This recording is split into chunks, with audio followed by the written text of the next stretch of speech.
When I was a corporate manager of Fairchild Industries in 1974 through 77, I met the late Dr. Wernher von Braun in early 74. At that time, von Braun was dying of cancer, but he assured me that he would live a few more years in order to tell me about the game that was being played, that game being the effort to weaponize space, to control the Earth from space and space itself. Von Braun's purpose in life during the last years of his life, his dying years, was to educate the public and decision makers about why space-based weapons are a dumb, dangerous, destabilizing, too costly, unnecessary, unworkable, undesirable idea. The strategy that Wernher von Braun taught me was that first the Russians are going to be considered to be the enemy. In fact, when I met him in 74, they were the enemy, the identified enemy. We were told that they had killer satellites. We were told that they were coming to get us and control us, the dirty commies, that whole story. First, the Russians were the enemy against whom we're going to build space-based weapons. Then terrorists would be identified, and that was soon to follow. We heard a lot about terrorism. Then we were going to identify third world country crazies. We now call them nations of concern. But he said that would be the third enemy against whom we would be needing to build space-based weapons. And the next enemy was asteroids. Now, at this point, he kind of chuckled the first time he said it. Asteroids, against asteroids, we're going to build space-based weapons. So it was funny then. And the funniest one of all was against what he called aliens, extraterrestrials. That would be the final card. And over and over and over, during the 4 years that I knew him and was giving his speeches for him, he would bring up that last card. And remember, Carol, the last card is the alien card. We're going to have to build space-based weapons against aliens. And all of it, he said, is a lie.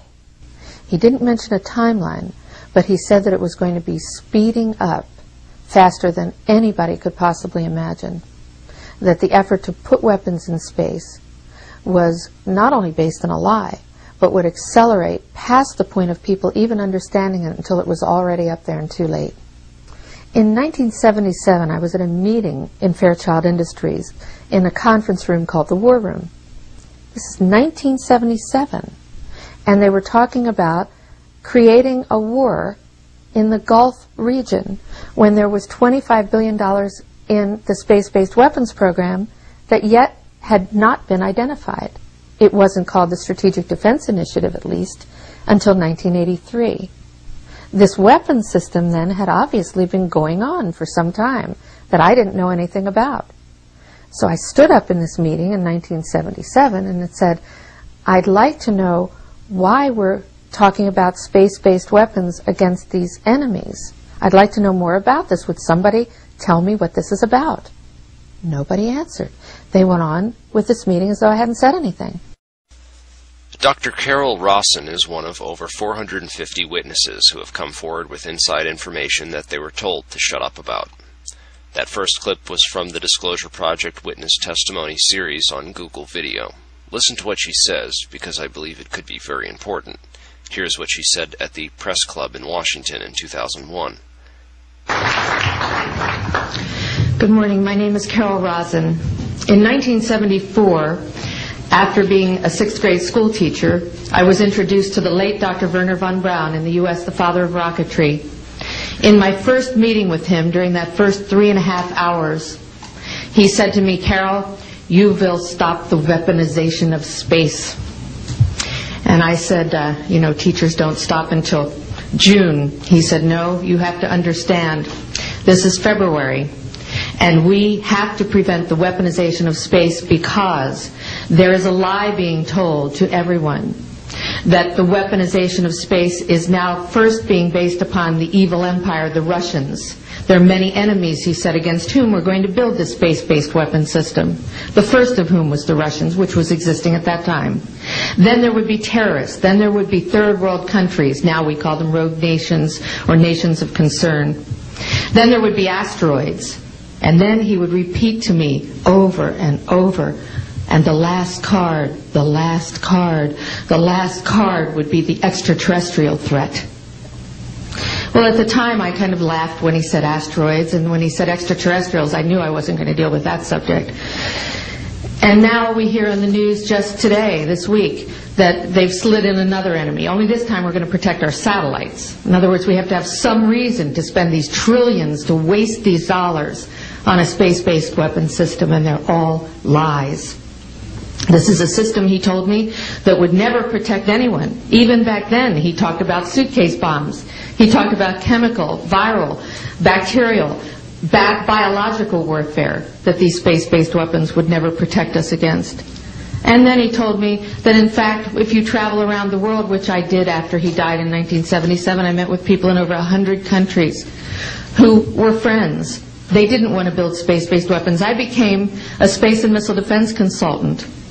And I worked with people around the world. I became an advisor to the People's Republic of China. They don't want to build a space-based weapon system. And he told me back then that they didn't. He said, go to Russia. They're considered to be the enemy. I got on a plane by myself. When I got to Russia, I had a list of people that I had read out of the newspaper. Chernenko was in office then. He was the only one I didn't get a chance to meet. They introduced me to everyone when I got there. And when I got back, I said, oh my Lord, this man is telling the truth. There is no threat.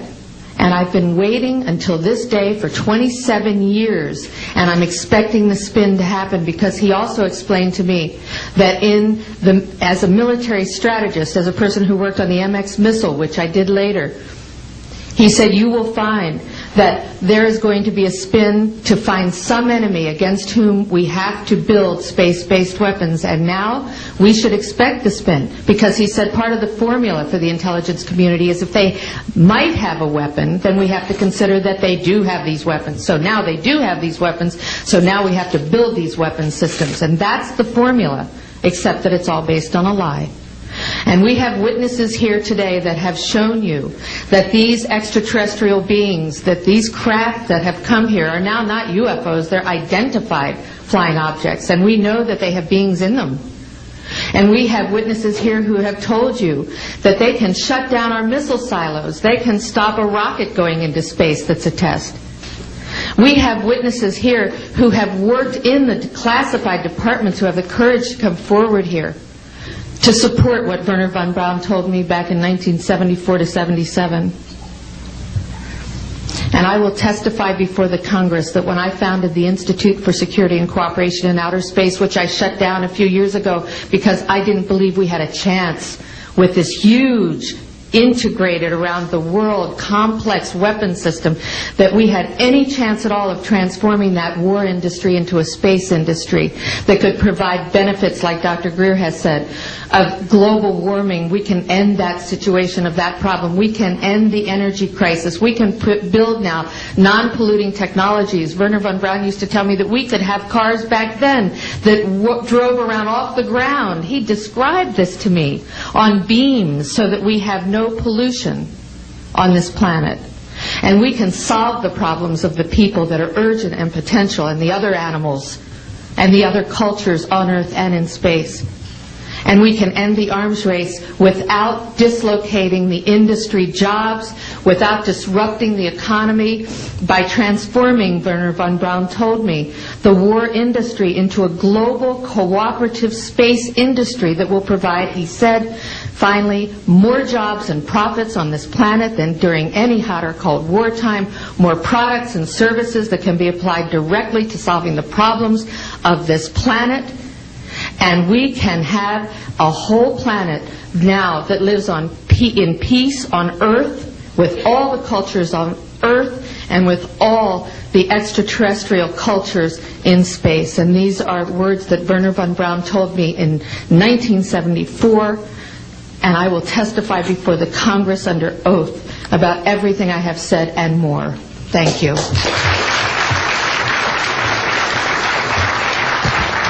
Thank you very much.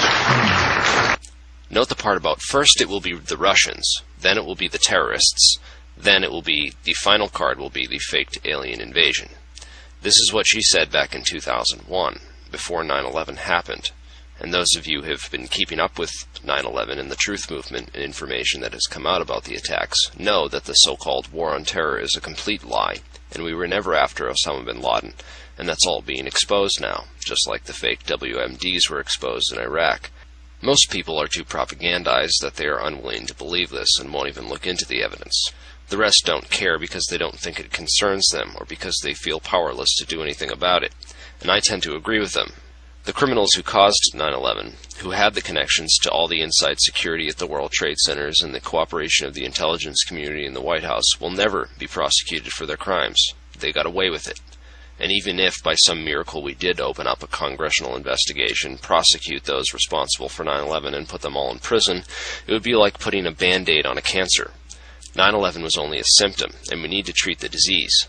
Because once the war on terror fails to give the government a reason to funnel billions of taxpayer dollars to corporate interests, they will simply find another excuse.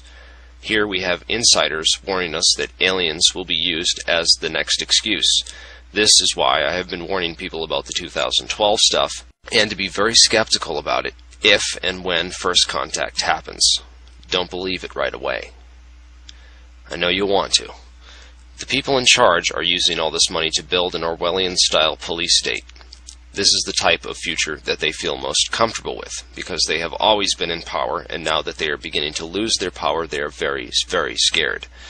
They don't want the kind of future that you and I want. They want everything to stay the same or go back to the way it was, and that's not going to happen.